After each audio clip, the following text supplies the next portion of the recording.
Assalamualaikum warahmatullahi wabarakatuh. Selamat malam pemirsa, tim Liputan Aceh TV kembali menyampaikan berita terkini dari Tanah Rencong untuk Anda dalam program Seputar Aceh. Bersama saya Jufrizal, berikut liputannya. Jadi ada keluhan dari masyarakat kami Pak Bupati terkait penyaluran air bersih PDAM.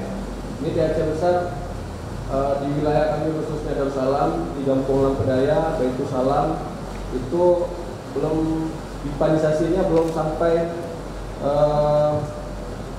belum dibangun semua Pak Bupati. Jadi penyaluran air bersih PDAM ini belum ke semua desa-desa, itu sudah ada di Aceh Besar.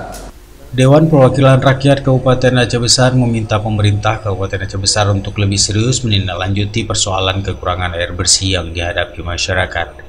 Anggota DPRK Aceh Besar Satria Maulana Putra menyoroti distribusi air bersih di kawasan Darussalam yang masih belum optimal. Hal tersebut disampaikan dalam rapat paripurna keempat DPRK Aceh Besar masa persidangan ketiga di ruang rapat DPRK Aceh Besar Kota Janto, Senin 7 Juli 2025. Disampaikannya, jaringan pipanisasi belum menjangkau seluruh warga. Ia telah meminta PDAM agar penyaluran air bersih dipastikan merata. Pipanisasi yang belum menyeluruh harus segera diselesaikan agar masyarakat tidak lagi mengalami kekurangan air bersih.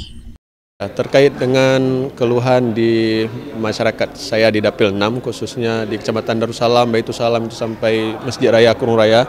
Jadi di sana masih banyak keluhan masyarakat yang di desanya seperti di Lampedaya itu di Kecamatan Darussalam sampai Blangkrung dan Baitussalam, itu mereka mengeluh mengenai pipanisasinya belum merata di semua desa. Jadi mereka pada saat mengajukan meteran di rumahnya itu terkendala karena memang pipanisasi utamanya belum ada. Nah, jadi terkait penyaluran air bersih mereka saat ini masih pakai air sumur karena tidak meratanya air PDAM di Aceh Besar ini kan. Sudah koordinasi dengan PDAM? Sudah, sebelumnya saya sudah koordinasi dengan Pak Sulaiman selaku Direktur PDAM Aceh Besar.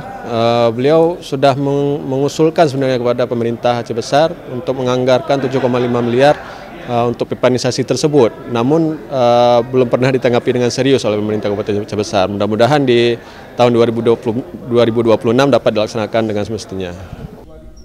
Dari Aceh Besar, tim Liputan Aceh TV melaporkan.